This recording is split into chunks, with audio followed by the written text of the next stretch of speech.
Tú nos creaste con un propósito para tu nombre glorificar, y cada día sobre la tierra. Imaginémonos que usted es amante de la carne. ¿A cuánto les gusta la carne? Bueno, una gran mayoría. Algunos de ustedes yo sé que son veganos, vegetarianos, pero bueno, vamos a suponer que les gusta la carne y lo invitan a cada uno de ustedes a un asado. Usted llega a esa casa donde lo invitaron al mediodía y tan pronto entra, hay humo que huele a carne. Tipo 12:30, 1, y entonces el olor es que en la parte de atrás está el asador, está el barbecue y se expide todo ese olor por la casa.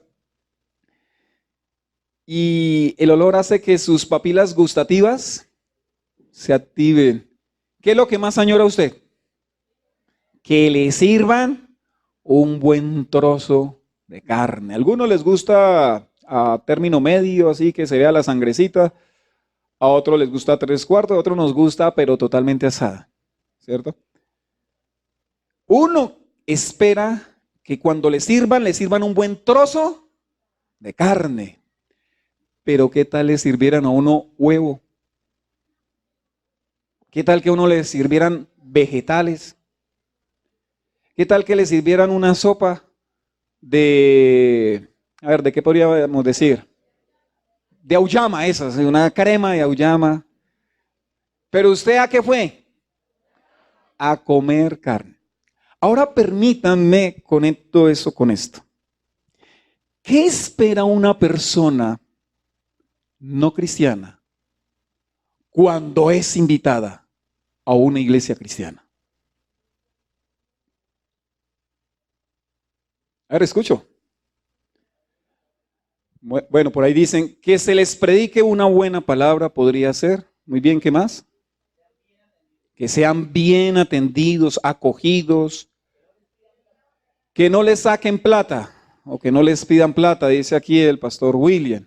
Él tuvo malas experiencias, entonces él ha pasado por ahí, él ya sabe qué es eso, muy bien. ¿Alguien más? Que haya buen testimonio, que haya orden, que haya una buena alabanza como la que tenemos en Comunidad Viva con Propósito, ¿cierto? Que nos atiendan a los niños bien, si tenemos niños. Pero yo creo, ¿cómo? ¿Alguien dijo por ahí algo? Que no se discrimine, muy bien. Yo creo que sin duda alguien no cristiano, cuando ha sido invitado a una iglesia cristiana y va, si hay algo que busca, es ver amor. Ver amor en esa comunidad cristiana. ¿Cómo se sentirá esa persona si llega a una comunidad cristiana que profesa el nombre de Jesús y encuentra algunas cosas que ustedes dijeron: discriminación, rechazo, una mala atención, miradas despectivas? Pues se sentirá como el que fue al asado y en lugar de servirle carne, le sirvieron sopa o le sirvieron vegetales. Se siente decepcionado y se siente frustrado. Les hablo de esto, mis amados, porque en la serie del libro de los Hechos, titulada Llenos del Espíritu, vamos a ver el tema número 2 que hemos denominado Llenos del Espíritu, sí, pero llenos para amar. ¿Para qué nos llena el Espíritu? Para que nos amemos. Y escúcheme bien, si no nos amamos, es dudoso que tengamos el Espíritu Santo y es dudoso que seamos salvos. Así usted cante muy bonito y se quebrante en medio de la alabanza y llore. Si usted no ama a su hermano, usted no conoce a Dios. Llenos para amar. En medio de una iglesia posmoderna que cree que la llenura del Espíritu es para el show, es para alimentar emociones en mi interior, para tener éxtasis. No, el Espíritu Santo es demasiado práctico. Él vino para llenarnos, pero para llenarnos de amor. Y si no tenemos amor, no somos nada. Címbalo que retiñe, metal que hace ruido y nada más. Así que permítanme mostrarles una de esas pinturas preciosas de las que nos habla Lucas en el libro de los Hechos. Hechos capítulo 2, versículos 41 al 47. Voy a leer el último versículo con que se concluyó la predicación hace 8 días. Dice así: así pues, los que recibieron su mensaje fueron bautizados. Es decir, quien recibe el mensaje del evangelio se bautiza, porque lo creyó y por eso se bautiza. Sigue diciendo: y aquel día se unieron a la iglesia unas 3,000 personas. Esto quiere decir que si no nos hemos bautizado, no nos hemos unido a la iglesia. Tan pronto se bautizaron, fueron unidos a la iglesia. Versículo 42. Se mantenían firmes en la enseñanza de los apóstoles, en la comunión, en el partimiento del pan y en la oración. Todos estaban asombrados por los muchos prodigios y señales que realizaban los apóstoles. Todos los creyentes estaban juntos y tenían todo en común. Vendían sus propiedades y posesiones y compartían sus bienes entre sí según la necesidad de cada uno. No dejaban de reunirse en el templo ni un solo día. De casa en casa partían el pan y compartían la comida con alegría y generosidad, alabando a Dios y disfrutando de la estimación general del pueblo. Y cada día el Señor añadía al grupo los que iban siendo salvos. En estos versículos cortos, Lucas está describiendo la vida de la iglesia primitiva. Y escúcheme, aquí Lucas afirma que en ella había comunión, había doctrina, habían señales y también había un compartir sobrenatural. De tal modo que el Señor añadía a la gente. La iglesia empezó a crecer por ese mover sobrenatural del Espíritu Santo. Quiero decirles algo para que nunca lo olvidemos. El evangelio con amor entra. ¿Le recuerda por ahí una frase popular? ¿Cómo es que dice la frase popular? La letra con sangre entra, decían nuestros papás, ¿cierto? A ver, lea. M con la ma. M con la ma.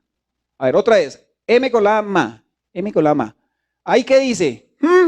Tome. Mamá, ahí dice mamá.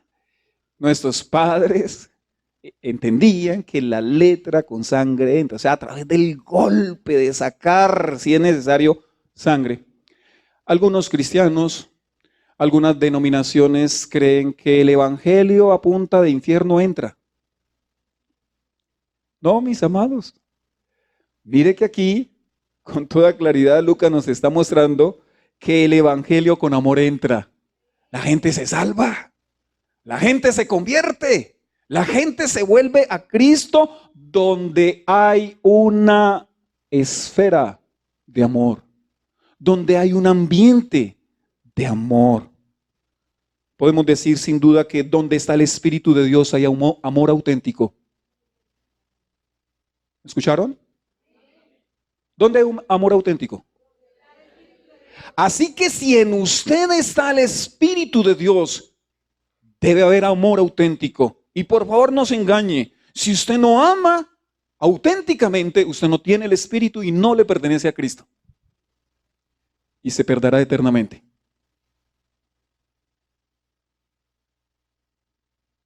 Les presento el Evangelio de Jesús. Así de claro es el Evangelio. Una pregunta, en serio, ¿cuántos aman a la iglesia? ¿Aman a la iglesia? Dígale al que está a su lado. Quien ama a la iglesia lo demuestra. Porque yo no he encontrado el primer cristiano que me diga que no ama a la iglesia. Pero aman a la iglesia y no se congregan. Aman a la iglesia y no conocen a los hermanos de la iglesia. Entonces a veces pienso que la gente cree que ama a la iglesia porque ama las paredes de la iglesia, del templo. Ay, si estas paredes hablaran, ay. ¿Realmente usted ama a la iglesia? En esta semana, ¿con cuántos hermanos de la iglesia habló? Pastor, con los de mi casa, que también son hermanos. ¿Con cuántos se contactó? Es más, ¿por cuántos oró? Es más, ¿a cuántos invitó a comer a su casa?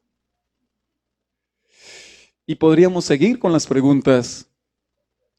Porque el amor por la iglesia se demuestra. Lucas aquí nos narra cómo la primera comunidad de creyentes vivía en amor. Escúcheme. Pero si notaron en la lectura no apareció ni siquiera la palabra amor. Porque el amor es un concepto intangible, impalpable. Pero hay acciones que hacen palpable ese amor. Yo sé que a las mujeres les gusta que los hombres, sus esposos, les digan, te amo. Pero también les gusta que lleven para el mercado, ¿cierto? Porque el amor se demuestra con acciones palpables que se pueden ver, que se pueden tocar. Pues voy a hablarles de esas acciones que aterrizan el amor y que deben estar en una iglesia que está llena del Espíritu, que ha sido tocada por el Espíritu de Dios. Y escúcheme, todos cuando creímos en Cristo Jesús genuinamente, fuimos sellados con el Espíritu, lo tenemos. Pero cuando el Espíritu llena a alguien, ese amor sale, ese amor se desborda. Realmente nos interesamos, realmente amamos a los que son hijos de Dios, a los que son nuestros hermanos. Les amamos, oramos por ellos, les extendemos oportunidades, perdonamos, los soportamos, aun en medio de las diferencias que tenemos. Eso es iglesia, mis amados. Y ese obrar viene del Espíritu Santo de Dios. Así que escúcheme, en una iglesia llena de amor hay, número 1, comunión. Dice el versículo 42, se mantenían firmes en la enseñanza de los apóstoles, en la comunión, subráyelo ahí, en la comunión, en el partimiento del pan y en la oración. La palabra comunión en el griego, en el español, en el japonés, en el inglés, en el francés significa común unión.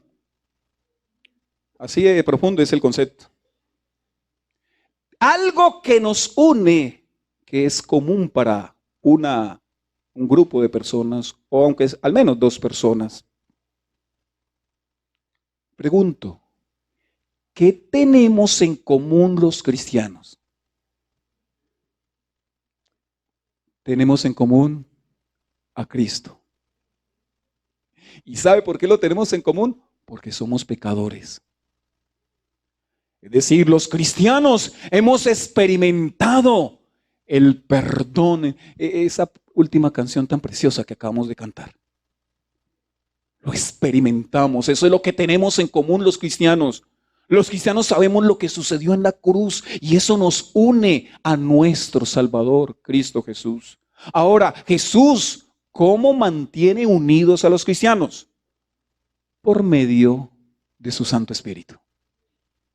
Y el Santo Espíritu hace que nosotros adoremos al Rey. Esta comunidad de la cual está hablando Lucas no solo creía en Cristo, sino que tenían al Espíritu, porque hay gente que dice creer en Cristo y no tienen al Espíritu, y si no tienen al Espíritu no le pertenecen a Cristo, aún están en sus delitos y pecados. El día que vino el Espíritu en Pentecostés llenó a esta comunidad de creyentes y estos experimentaron un amor sobrenatural, un amor que no es humano, que está más allá de nuestra humanidad egocéntrica, pecaminosa. Es decir, los cristianos no solo estaban unidos, sino que querían estar unidos. ¿Cómo le parece?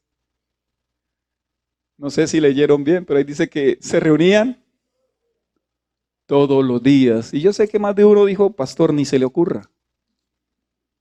Esta gente de la cual está hablando Lucas, se reunían todos los días. De pronto en el 2020 hagamos un experimento al menos de una semana, toda la semana culto.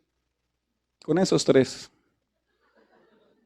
haremos el experimento. ¿Cómo se evidenció esta comunión de la primera comunidad cristiana? Escúcheme. Esta comunión se dio en tres frentes que se convirtieron en los elementos básicos del culto o la liturgia de los cristianos. Doctrina, cena del Señor y oración. Esos fueron los elementos básicos del culto del primer siglo. Si usted se preguntó alguna vez, ¿qué hacían los cristianos? Los que creyeron, que quedaron tan pronto Jesús ascendió, ellos hacían tres cosas. Ellos estudiaban la Biblia, celebraban la cena del Señor y oraban. Esos son los tres elementos. Esto quiere decir que los primeros discípulos se amaban, pero su amor se fundamentaba, escúchelo para que no se equivoque, se fundamentaba en lo que decía la Escritura. Ahí dice en la enseñanza de los apóstoles, en Hechos 2:42, Reina Valera lo tradujo, en la doctrina de los apóstoles.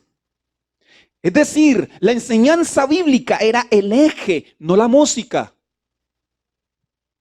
Como equivocadamente algunas congregaciones lo están haciendo. El culto gira en torno a la Sagrada Escritura. Obviamente no exceptúa la música, porque sabemos por las cartas a las iglesias que los cristianos también cantaban salmos, himnos y cánticos espirituales. Este amor de los cristianos se fundamentaba en la palabra de Dios. ¿Sabe por qué se lo aclaro? Por lo siguiente, el amor bíblico no avala ni aprueba el pecado. Es que no puede. Algunos cristianos quieren que se les tolere el pecado. No, eso es imposible a la luz de la Biblia. O sea, una iglesia sana corregirá el pecado. Una iglesia sana confrontará el pecado, porque se fundamenta en la palabra, en la Escritura, en la enseñanza apostólica.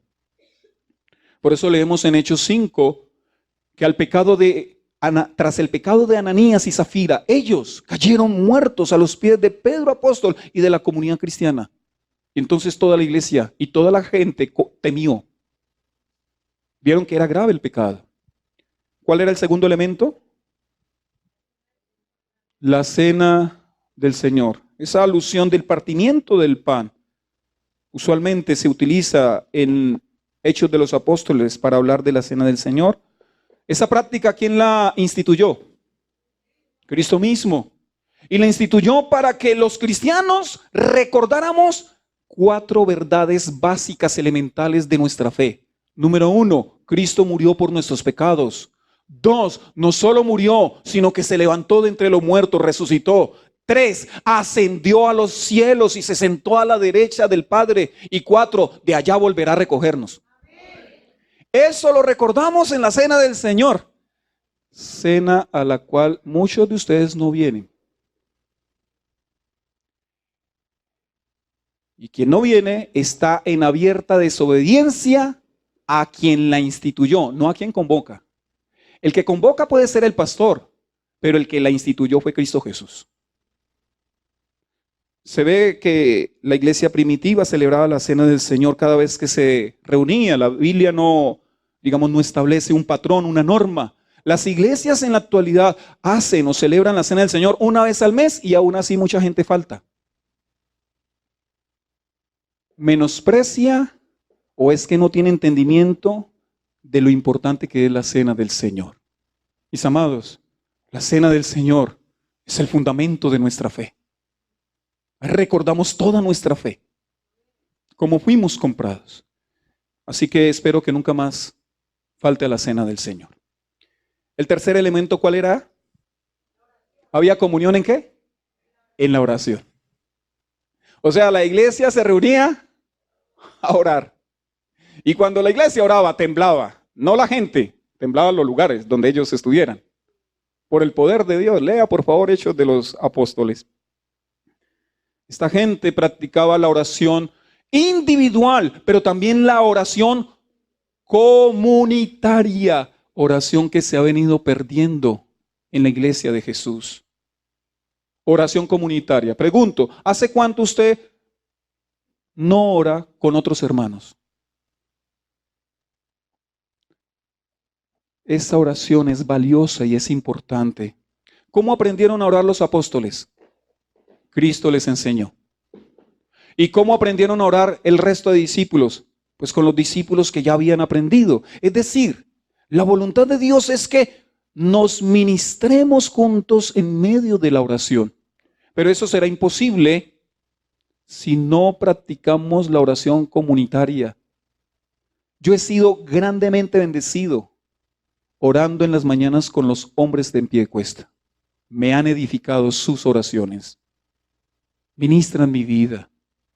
De hecho, creo que a todos nos ha pasado que hemos caído en tiempos de rutina y sequedad en medio de la oración. ¿Cuántos han caído en eso?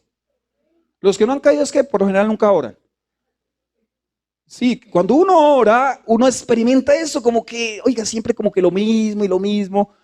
Pero cuando se reúne con otros y uno los escucha orar, ahí el Espíritu de Dios también ministra nuestras vidas y nos enseña otras maneras de acercarnos al Padre y nos saca de nuestra propia rutina de oración. Así que le animo para que usted valore los espacios de oración. En Bucaramanga tenemos oración a las 4 de la tarde todos los domingos. Algunos, ay, pastor, no sabía. Bueno, ya lo sabe. 4 de la tarde si quiere orar. Y practicamos la oración comunitaria. Pero también en las vigilias, en los ayunos, también practicamos oración comunitaria. No se los pierda, por favor. Los cristianos necesitamos amarnos y ministrarnos por medio de la oración. Ahora sí, entonces puedo hacer esta pregunta. ¿Para qué se reunían los primeros cristianos? Para 3 cosas. Número 1, para estudiar la Biblia, vea, este libro, la Sagrada Escritura. Número 2, para celebrar la cena del Señor. Y número 3, para orar. Por eso podemos decir que comunión cristiana no es igual a camaradería cristiana. Como una hermana que yo ya les conté a ustedes, una hermana que me tiene mucha confianza, me propuso, pastor, ¿por qué no permite que las mujeres hagamos una pijamada? Está loca, ¿cómo se le ocurre? Pues tenemos mucha confianza. Me hubiera propuesto una vigilia entre las mujeres para orar algo. No, es que una pijamada. Así que no es comunión cuando nos reunimos a ver un partido. No, mis amados, eso no es comunión. La comunión bíblica gira en torno a Cristo Jesús, gira en torno a su palabra. Esa es la comunión bíblica. Y donde hay una iglesia llena de amor, ¿qué hay? Hay comunión. Nos gusta reunirnos. Nos gusta para hacer eso. Número 2. En una iglesia llena de amor hay compartir. Esto se está poniendo bueno. En una iglesia llena de amor hay compartir. Versículos 44 al 46 dice, todos los creyentes estaban juntos y tenían todo en común. Vendían sus propiedades y posesiones y compartían sus bienes entre sí según la necesidad de cada uno. No dejaban de reunirse en el templo ni un solo día. De casa en casa partían el pan y compartían la comida con alegría y generosidad. Podemos decir entonces que si hay algo que hace la llenura del Espíritu, es matar nuestro egoísmo. Estamos llenos del Espíritu cuando nos vaciamos de nosotros mismos. Usted debe tomar una decisión. O va a estar lleno de usted mismo o va a dejar que el Espíritu lo llene. ¿Qué prefiere? ¿Qué prefiere? Mire que cuando el Espíritu llena a una persona, él o ella, sobrenaturalmente empiezan a ser generosos. Porque eso es algo antinatural. La generosidad no es del corazón humano pecaminoso. La generosidad proviene del cielo. La trae el Espíritu de Dios. Entonces ya algunos saben por qué hay tanta tacañería. Es falta de llenura del Espíritu. Y cuando el Espíritu Santo hace eso en una persona, ahora imagínese cuando la hace en una comunidad de personas. En todo un grupo, y todo el grupo está lleno del Espíritu, vacíos de ellos mismos, pero llenos del Espíritu. Vea, mis amados, ¿sabe eso qué trae? Eso trae bendición a plenitud. Las necesidades se van, la escasez desaparece, porque el egoísmo se va. Ese mismo cuadro de Hechos 2, más adelante, otra vez Lucas lo escribe, mire. Hechos 4, 32 al 35 dice: todos los creyentes eran de un solo sentir y pensar. Nadie consideraba suya ninguna de sus posesiones, sino que las compartían.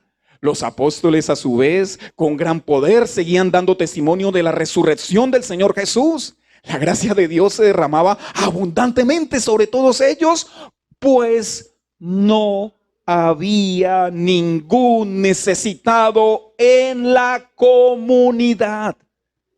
Quienes poseían casas o terreno los vendían, llevaban el dinero de las ventas y lo entregaban a los apóstoles para que ellos se compraran casas y carros.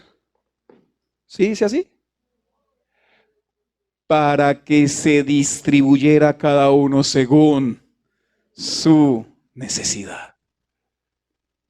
Esta es la iglesia de Jesús. Una pregunta de rigor que hay que hacerle a este texto. ¿De dónde sacaron estos hermanos que había que vender lo propio para ayudar al necesitado? ¿De dónde sacaron eso? Es que acá nos dice que era que todo el mundo, casi que todo el mundo está haciendo eso en la iglesia. ¿Pero de dónde se les ocurrió? Y Lucas en Hechos 2:42 ya no lo dijo. En la enseñanza de los apóstoles. Entonces hay que hacer la segunda pregunta. ¿De dónde se les ocurrió a los apóstoles enseñar tal cosa? Es que esa fue la enseñanza de Jesús. Y aquí entonces estamos en líos todos. La enseñanza de Jesús no ha cambiado. Esto es fuerte. Mis amados hermanos, la enseñanza de Jesús no ha cambiado. Ay, pastor, solo se lo dijo al joven rico. También se lo dijo a sus apóstoles. Les dejo la tarea para que lo busquen. Y esa enseñanza no ha cambiado. Solo Jesús, escúcheme, solo Jesús ha dado esta enseñanza tan revolucionaria. Salir de lo de uno para darlo a los demás. Porque Jesús no es comunista. Jesús no es progresista, ni socialista. Jesús es amor. Porque los grandes exponentes del comunismo, del socialismo y del progresismo, les gusta repartir lo ajeno. La enseñanza de Jesús es tan pura que dice: reparte lo tuyo. Y Él lo hizo primero. Lo dio todo por nosotros. Así que la generosidad nunca debe ser impuesta, sino que es espontánea por el mover del Espíritu cuando hay enseñanza bíblica. Esta gente lo aprendió de la Escritura. Porque eso era lo que enseñaban los apóstoles. O sea, los apóstoles enseñaban totalmente diferente a los predicadores de la prosperidad. Posee, conquista, avanza. Tú tienes que ser como el hijo del rey, poseerlo todo. No, no, no. Los apóstoles enseñaban a la inversa. Entrega, ayuda, levanta al caído, esfuérzate, sacrifícate por tu prójimo. Es totalmente revolucionaria la enseñanza apostólica. Y por favor, note que aquí no hay medios de coerción, no hay medios de manipulación, aquí no hay promesas y no hay promeseros. No los hay. Aquí no hay pactos, aquí no hay siembras, aquí no hay miedo de que si no das estás robando a Dios y te vas a quemar en el infierno por toda la eternidad. No, aquí no hay ese tipo de declaraciones. Aquí no hay ambición de que si das recibirás 100 veces más. Aquí no se despierta el interés de que si das el Señor rescatará a tu cónyuge, a tu familiar perdido. No. Aquí no se dice que si das ese familiar que está enfermo, que está en cama, el Señor lo levantará. Nada de eso. Aquí lo que hay es un mover sobrenatural del Espíritu de Dios. El dar generoso es la obra del Espíritu en el corazón de los creyentes. Yo no sé si a usted, pero yo quiero pertenecer a esa iglesia. ¿Usted quiere pertenecer a esa iglesia? Construyámosla juntos. Una iglesia donde nos amamos tanto que nos sacrificamos por el otro.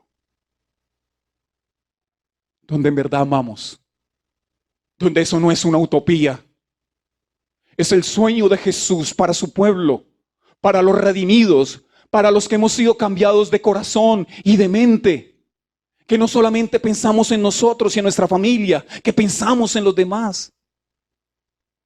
Ese es el mensaje de Jesús. Añoro una iglesia que diga lo siguiente: tu necesidad es mi necesidad.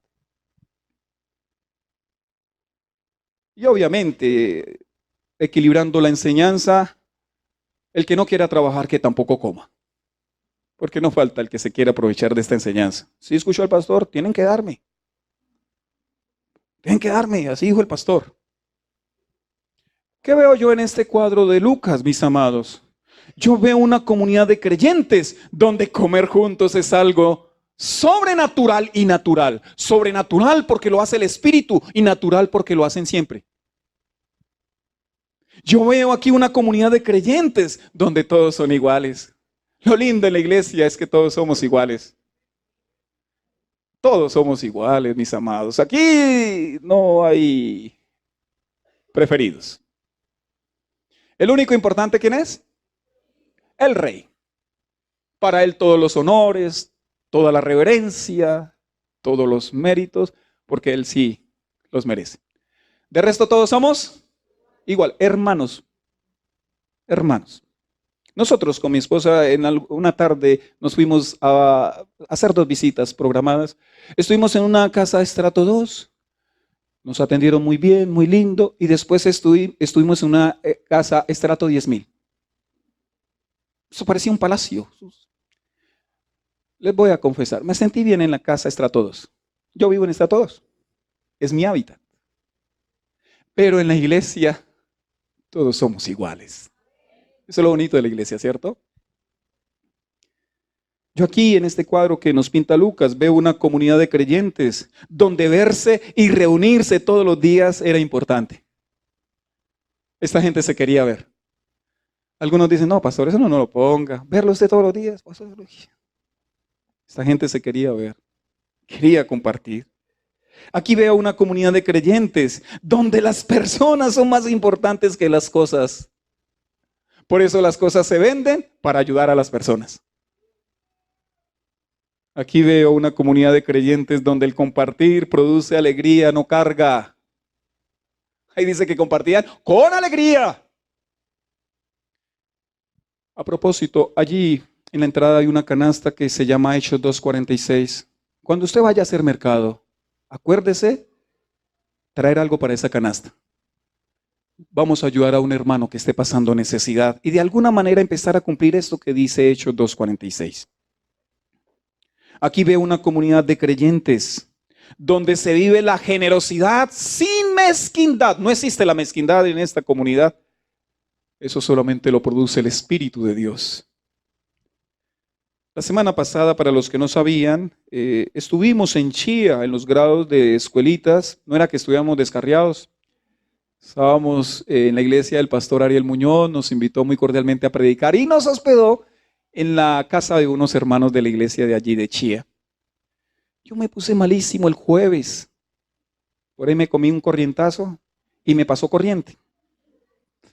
Me dio un desaliento, una diarrea impresionante. Y llegamos en la noche, como sobre las 10:30 de la noche, a la casa de Luchito y Leonor, unos hermanos muy lindos. Y Luchito a esa hora empezó a prepararnos. Pastores, ¿qué les preparan? Yo estoy muy malo, por favor, un agua con limoncito, por favor. Y empezó a hacerle al pastor Ariel que nos llegó y a la pastora Marisol y a mi esposa, empezó a hacerle una pechuga asada y unas cosas ahí todas ricas. Y yo solamente viendo comer. Pero a mí me sorprendió que a las 10:30 de la noche, un cristiano desconocido para nosotros nos estuviera atendiendo como si fuéramos de su familia. Eso lo hace la fe en el Hijo de Dios. Cuando esa fe nos une y nos enseña a amarnos. Cuando nos despedimos me dijo, pastor, cuando quiera usted puede venir. Entonces estoy programando unas vacaciones. No, mentiras. Mis amados, en una iglesia llena de amor, ¿qué hay? Número 1, ¿qué les dije? Hay comunión. Pero también, ¿qué hay? Hay compartir. Hay compartir, mis amados. Que el Señor cambie ese corazón nuestro por medio de su Espíritu. Y número 3, por favor, escríbalo. En una iglesia llena de amor hay conversión. Es el producto de las dos primeras. Así lo mostró Lucas. O sea, la gente se convierte cuando ve una comunidad donde hay comunión y donde hay compartir. La gente se convierte. Vea cómo lo dijo Lucas. Alabando a Dios. Versículo 47. Alabando a Dios y disfrutando de la estimación general del pueblo. O sea, al pueblo le agradaba esta comunidad. Y cada día el Señor añadía al grupo los que iban siendo salvos. Así que podemos decir lo siguiente: donde hay una iglesia que se ama, hay conversiones. Dígale al que está a su lado y de paso me lo despierta.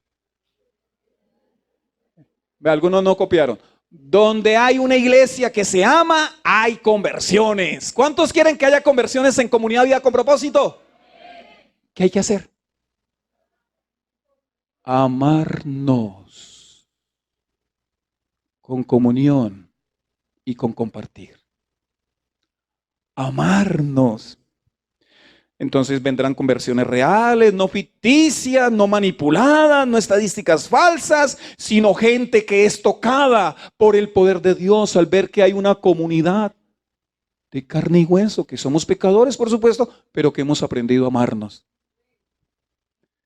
Esto quiere decir que a mayor amor de la iglesia entre los hermanos, mayores serán las conversiones. Entonces resolvamos la pregunta. ¿Por qué hay pocas conversiones en la comunidad Vida con Propósito?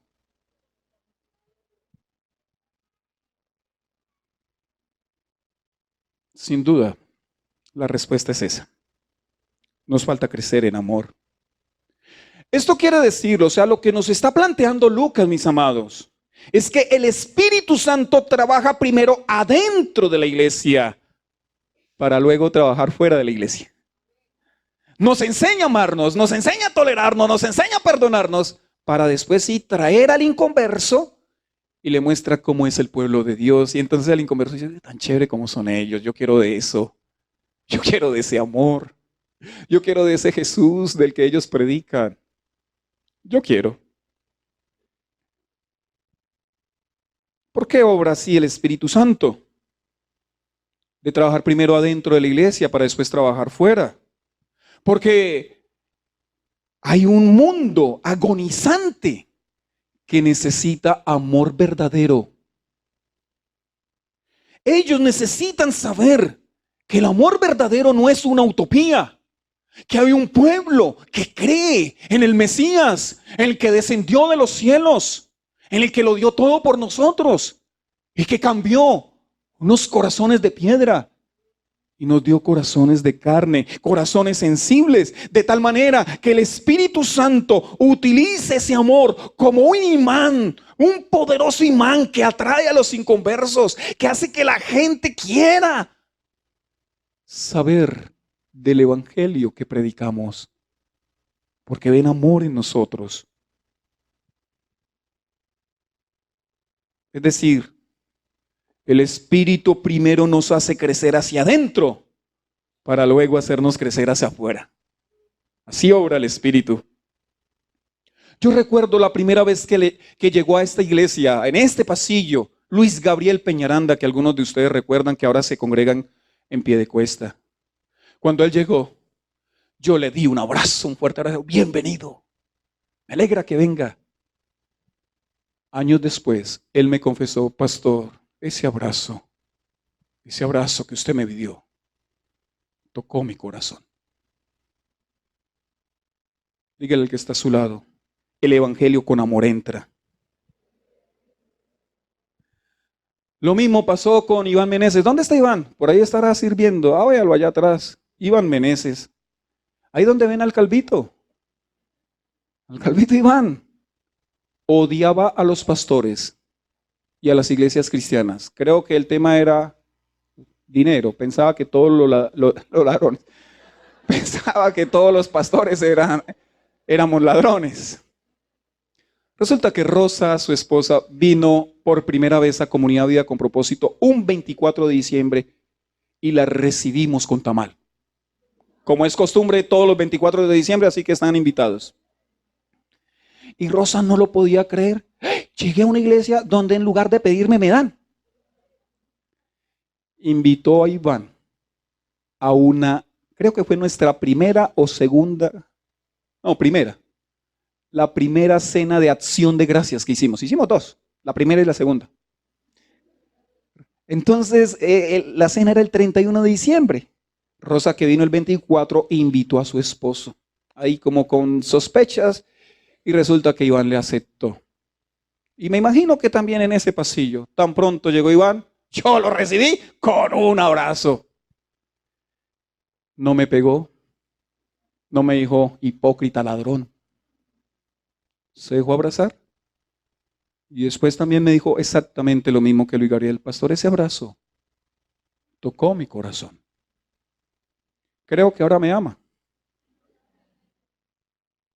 Por ahí una hermana esta semana le escribió a mi esposa al WhatsApp: ay, pastora, ustedes sí hicieron falta el domingo pasado, porque no me dieron el abracito. Ay, pastora, es que sus abrazos son tan especiales. Siento tanto amor, siento tanto cariño. Y entonces yo realmente estoy muy motivado a lanzar una producción titulada Todo el mundo necesita un abrazo. ¿Es en serio? ¿Es en serio? Necesitamos un abrazo. Así fue la invitada de Oscar Plata, Lady Jacome, la que bautizamos. ¿Qué días? Lady Jacome vino por primera vez acá. Yo quizás estaba en alguna reunión y no la saludé cuando entró. La vi cuando salió, medio la saludé. Pero Oscar nos dijo: el próximo domingo ella va a ir a Piedecuesta. Y ese domingo estábamos los dos esperando que llegara Lady Jacome. Y cuando la vimos, ¡hola Lady! La abrazamos. ¿Sabe qué nos dijo Lady en la entrevista? Ay, pastor, saber que ustedes me esperaban, saber que ustedes sabían mi nombre y sentir ese abrazo tocó mi corazón. Indiscutiblemente, el evangelio con amor entra. Dígaselo nuevamente al de al lado.